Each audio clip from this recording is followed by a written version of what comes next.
Hey champions, what's up with you? Thank you so much for tuning back into my channel. It is #Vision and I'm your personal auxiliary Vinay Panekar.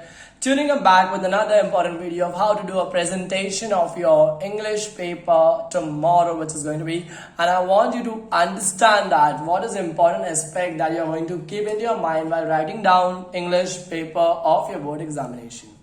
Before I start, I want you guys to note down all the important points that I'm going to speak throughout the video. Write it down in your diary or somewhere where you can always remember the things, and make sure that you do not do such mistakes or avoid doing such errors which I'm going to mention down in this following video. Alright, here you need to make sure that you're writing down subject English, paper 1. And then you're writing down date and language of answer is again English. The paper code is 03. Alright. Then again, while moving on to the next page, over here you will be getting 2 sections. I guess the paper is of 5 sections, and the first section will be grammar session. What you're going to do over here is you're going to write down question number 1A. Question number 1A, with that you're going to mention down what is asked to you in any sort. Alright, that means you are not going to write down any questions. Question लिखने की आपको कोई भी जरूरत नहीं है. आप directly क्या करेंगे, सिर्फ आंसर लिखेंगे. आंसर लिखने से आपको मतलब है. ऑलराइट, क्वेश्चन नंबर 1 का A1 डाल के आपको 1 2 3 4 5 डायरेक्टली आंसर लिखना है. कोई भी चीज का आपको क्वेश्चन लिखने का नहीं है. Okay, moving further head, A2 भी आपको आएगा तो आपको इस तरीके से सिर्फ डायरेक्टली आंसर लिखना है. एंड वर्ड रजिस्टर करके क्वेश्चन आएगा तो आपको वर्ड रजिस्टर का मेन क्वेश्चन लिखना है. म्यूजिक, स्कूल, हॉस्पिटल या जो भी, और फिर उसके रिलेटेड आपको 4 वर्ड्स 5 वर्ड्स जितने भी वर्ड्स पूछे रहेंगे आपको बोलना है, लिखना है. ऑलराइट, आई होप आपने फर्स्ट ग्रामर सेशन कैसे सॉल्व करने का वो तरीका समझ लिया रहेगा. A1, A2 and I guess A3 में 3 हिस्से में बटा हुआ है grammar. I'm sorry, it is not A3, it's B. I always dream of being famous and a superstar. Again, these questions are going to be coming into the paper. I want you guys to make sure that you write it down in a proper manner. 2 marks का question रहेगा ये. इसमें से आपको कोई भी any one attempt करने का. मैं आपको बोलूंगा, ये इंपॉर्टेंट पॉइंट है, लिख लीजिए आप.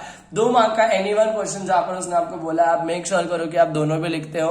क्या पता आपका फर्स्ट गलत हो, सेकंड राइट हो, सेकंड गलत हो, फर्स्ट राइट हो, आपको दोनों में से किसी एक का मार्क्स तो मिल ही जाएगा. आपको ऐसा नहीं करना है कि आप कोई एक को ही अटेम्प्ट करके आओ, आप दोनों के दोनों ग्रामर क्वेश्चन को अटेम्प्ट कर रहे हो. Alright, then as we move ahead, section 2 आपको लिखना है यहाँ पर टॉपिक टाइटल पे. सेक्शन 2 टेक्सचुअल पैसेज, उसमें से आपको क्वेश्चन जैसे भी पूछा रहेगा आपको मेक श्योर करने का है कि आप बराबर से बॉक्सेस बनाओ. बॉक्स के बाद में आपको बराबर लाइन मारना है.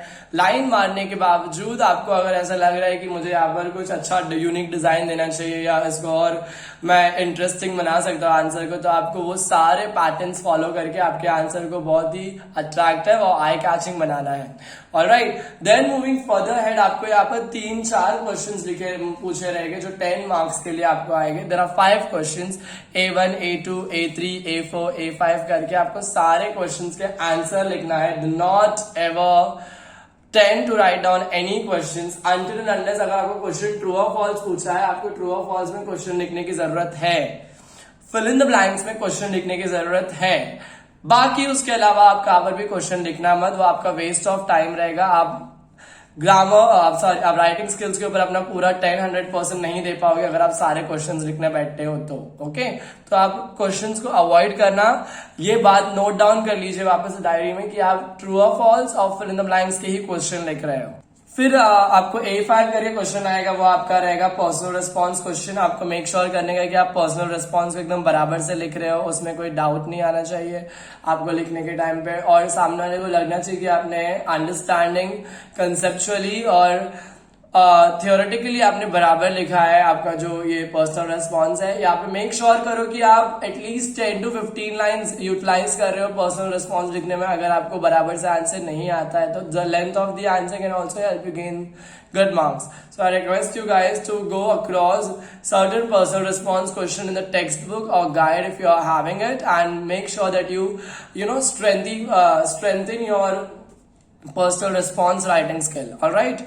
Then moving on further head, question number 2B आपको पूछा जाएगा। क्वेश्चन नंबर 2B वापस से टेक्सचुअल पैसेज ही रहेगा जो आपको 10 मार्क्स के लिए आएगा। आपको यहाँ पर भी मेक श्योर करने का कि आप बिल्कुल भी क्वेश्चन जैसे यहाँ पर दिया हुआ है which state do Mary Kom belong to, D option है मणिपुर, आपको ये सब लिखने की जरूरत ही नहीं है। आपको सिर्फ क्वेश्चन नंबर 1 डी मणिपुर ही लिखना है। Okay, and then moving further head, यहाँ पर आपको मेक श्योर करना है कि आप एक का भी क्वेश्चन नहीं लिखे, और अगर उन्होंने बॉक्स बनाने बोला तो आप बॉक्स बनाए, लाइन मारने बोला है, जो भी करने बोला है आपको, आप उसको तरीके से कर रहे हो। मिनिमल वोकैबुलरी आपको पूछी जाएगी तो आप यहाँ पर मेक श्योर करना है कि आप इसके क्वेश्चंस लिख रहे हो, क्योंकि क्वेश्चन लिखने से आपको मार्क्स मिल जाएंगे। फिर आगे यहाँ पर आपको क्वेश्चन पूछा रहेगा B4 और B5 में से। B4 again stands for do as directed and personal response question. आप यहाँ पर भी मेक श्योर करना है कि डू एज डायरेक्टेड का क्वेश्चन नहीं लिख रहे हो, डायरेक्टली आंसर लिख रहे हो, but you need to make sure कि आपका क्वेश्चन नंबर बराबर डाल के आपने आंसर लिखा हुआ है उसके सामने। एंड यहाँ पर मेक श्योर करना कि इंट्रोगेटिव सेंटेंस या रिटोरिकल क्वेश्चन ऐसा कुछ बोला है तो आप फुल स्टॉप की जगह यहाँ पर क्वेश्चन मार्क ऐसा बराबर डाल रहे हो तो आपको मार्क्स मिलेगा क्वेश्चन मार्क डालने में। और उसके अलावा एक्सक्लामेटरी मार्क डालने में या पंचुएशन डालने में प्लीज मिस्टेक मत करना। I do not want you to at least lose your even 1% of marks, so please make sure that you keep your eyes open and full on attention should be dumped up into the paper. Alright, then personal response का जब question आएगा आपको वापस से make sure करना है कि आप क्वेश्चन को रीड आउट कर रहे हो, रीड करके उसके पॉइंटर्स बना रहे हो। पॉइंटर्स बनाने के बाद में आपको लगता है कि हाँ ये पॉइंट इंपॉर्टेंट है, ये पॉइंट इंपॉर्टेंट है, उसका एक फ्लो बनाओ और फ्लो बना के उसका आंसर करो, क्योंकि 2 to 4 मार्क्स के लिए आएगा। 1% के लिए आपको पर्सनल रिस्पॉन्स आने वाला है, आपको इसको बिल्कुल भी मिस आउट नहीं करना है। ऑलराइट, देन आपका जो क्वेश्चन नंबर 3A रहेगा वो पोएट्री सेक्शन में से रहेगा। Section number 3 poetry. आपको अगर बॉक्स बोला है बॉक्स बनाइए, आपको जिस तरीके से क्वेश्चन पूछा है आप उसको उसी तरीके से प्रेजेंट करिए। And also make sure that if they have asked you to pick out the line of alliteration और pick out the line of tautology, आप वो लाइन भी मेंशन कर रहे हो पोएम की after looking in the passage, and उसके बाद में उसको एक्सप्लेन कर रहे हो। एक्सप्लेन करना is very important. Don't just simply pick out the line and just state it down, but also try to explain it up that in the following line words used are synonyms for better poetic effect. Okay, like इधर पे words like sweet, sweat and wine have the same meanings or similar meanings, ऐसा करके आपको mention करना है। तो आपको इससे क्या होगा, आपके मार्क्स इंक्रीज हो जाएंगे। आई मस्ट से आपको फुल मार्क्स आपको मिलने के चांसेस आपके बढ़ जाते हैं। Alright, then we have got appreciation of the poem, question number 3B। यहाँ पर मेक श्योर करो कि एप्रिसिएशन ऑफ द पोएम जो आप लिख रहे हो, यहाँ पर लिखने के टाइम पे आप मेन पोएम के टाइटल को अंडरलाइन कर रहे हो, फिर यहाँ पर लिखने चालू करिए। फर्स्ट स्टैंजा में आपका आएगा पोएम का नाम और पोएम के पोएट का या पोएटस का नाम। ऑलराइट, देन उसके बाद में यहाँ पर आप जो जो मेनली लिख रहे हो आप उसको अंडरलाइन करो, मेन वर्ड्स को, मेन लाइंस को। एंड जहां पर भी आपको लगता है कि हाँ ये लाइन इंपॉर्टेंट है, आई कैचिंग है, आई ग्रैबिंग है, अटेंशन ग्रैबिंग है, तो आपको मेक श्योर करना है कि इस गिमिक को मेंटेन करने के लिए आपको उस सारी चीज को अंडरलाइन करना है जो आपको लगता है कि हाईलाइटिंग है। ऑलराइट, अगर आपको पोएम एप्रिसिएशन याद नहीं है और आपको कैसे लिखना है आपको नहीं समझ में आ रहा, तो मैंने उसका स्पेशल वीडियो बना के डाला हुआ है चैनल पे, प्लीज उसको जाकर देखिए और समझिए। Okay, and moving further ahead, then we have got this appreciation of the poem, जिससे आपको मिल जाएगा पूरे के पूरे 5 मार्क्स। उसके बाद में हमारे पास आता है इंपॉर्टेंट एलिमेंट जो है नॉन टेक्सुअल पैसेज। जैसे कि यहाँ पर आप देख सकते हो क्वेश्चन नंबर 4 है आपका, नॉन टेक्सुअल पैसेज है, ट्रू एंड फॉल्स ऐसा लिखा है, डायरेक्टली 0 मार्क्स मिलेगा 2 में से, क्योंकि यहाँ पर स्टेटमेंट मेंशन नहीं किया है ट्रू और फॉल्स का। स्टेटमेंट अगर मेंशन करेंगे तो ही आपको मार्क्स मिल सकते हैं, वरना यहाँ पे चांसेस पूरे 0 हो जाते हैं आपको मार्क्स मिलने के। Alright, then moving further head we have got non textual passage में आपको सारे के सारे क्वेश्चंस जो आएंगे वो सारे इजी रहेंगे। आपको सिर्फ अपना 200% अटेंशन देना है पैसेज के अंदर, जिससे आपको पूरे मार्क्स मिलेंगे। पूरे मार्क्स मिलने के बाद में आपको मेक श्योर करना है कि आपने जो भी लिखा है वो परफेक्ट है क्या नहीं, तो एक बार उसको पूरा पेपर को रीचेक कर लेना। ऑलराइट, अब आते हैं मेन पॉइंट पे जो है समरी राइटिंग। समरी राइटिंग कैसे लिखना है आपको मैंने इसका एक स्पेशल वीडियो बनाया है, बट एडिट करके अब तक चैनल पे डाला नहीं है। मेक श्योर करना कि इस वीडियो के बाद में या इसके आने वाले वीडियो के बाद में शायद से वो वीडियो आ जाएगा। आप एक बार समरी राइटिंग कैसे लिखते हैं और उससे कैसे 5 मार्क्स अर्न करते हैं, गेन करते हैं, से आपको इजीली मालूम पड़ जाएगा वहां से। एंड समरी राइटिंग लिखने का एक कॉन्सेप्ट है जो आपको मैं बताऊंगा उस वीडियो में, उसके ऊपर ध्यान देना और उसको समझना। समरी राइटिंग अगर आपने 15 to 20 लाइंस का भी लिख दिया, डेफिनेटली यहाँ पर आपके लिए वो स्कोरिंग रहेगा, but you have to write down something that is utmost important and which carry relevance of a summary. Then formal letter आएगा आपको नॉर्मली फॉर्मल लेटर को ऐसा लिखना है, टू लिखना अवॉइड करना, because again to doesn't carry any marks and that spoils the aura of the letter. Alright, तो to लिखना अवॉइड करना। फिर मूव ऑन करते हैं आगे वाले पेज पर, जहां पर दिया है आपको सब्जेक्ट दिया है, सब्जेक्ट को बराबर से अंडरलाइन करना। After underlining the subject with pen or pencil, write down respected sir, write down the first starting body। अगर आपने लेटर राइटिंग आपको नहीं आता है लिखने के लिए, तो मैंने लेटर राइटिंग का भी वीडियो बना के डाला है, प्लीज जाके उसको देखिए और आप वहां पर से आप सीख सकते हो कि आपको कैसे 5 मार्क्स को ऑन करना है। तो मेक श्योर करना कि आप वो वीडियो भी देख रहे हो इस वीडियो के बाद में। देन यहाँ पर आप देख सकते हो कि यहाँ पर इजी तरीके से मैंने बताया है कि आपको फर्स्ट पैराग्राफ में आप इंट्रोडक्शन कैसे दोगे, सेकंड पैराग्राफ में आप बॉडी कैसा लिखोगे, थर्ड पैराग्राफ में आप कंक्लूड कैसे करोगे, और फाइनली कौन से वर्ड्स के साथ में आपको एंड अप करना है।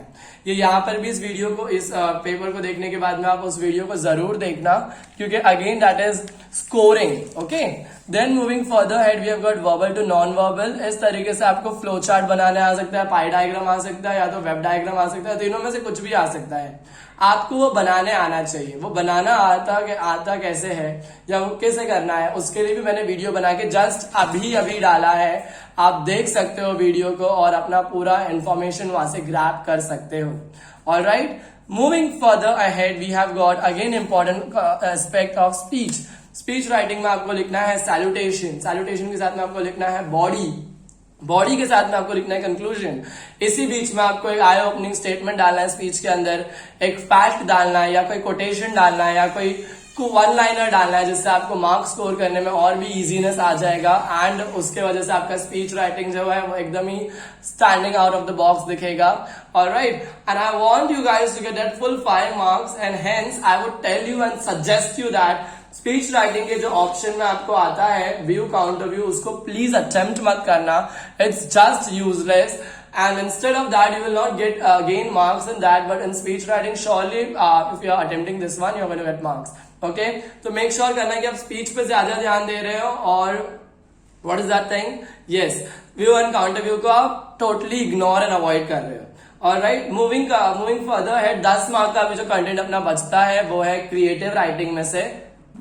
फिर आता है expansion of idea. Expansion of idea जब आपका आएगा और न्यूज रिपोर्ट आएगा, मैं तो आपको डेफिनेटली सजेस्ट करूंगा एक्सपेंशन ऑफ आइडिया लिखना, क्योंकि आप उसमें बहुत अच्छे तरीके से एक्सपांड कर सकते हो अपने आइडिया को, एग्जांपल्स देके, लोगों के बारे में बताकर, अच्छे सेलिब्रिटीज का या स्पोर्ट्स पर्सन या any of the person's example, you can left it down over here and then you can just definitely try to gain marks out of it.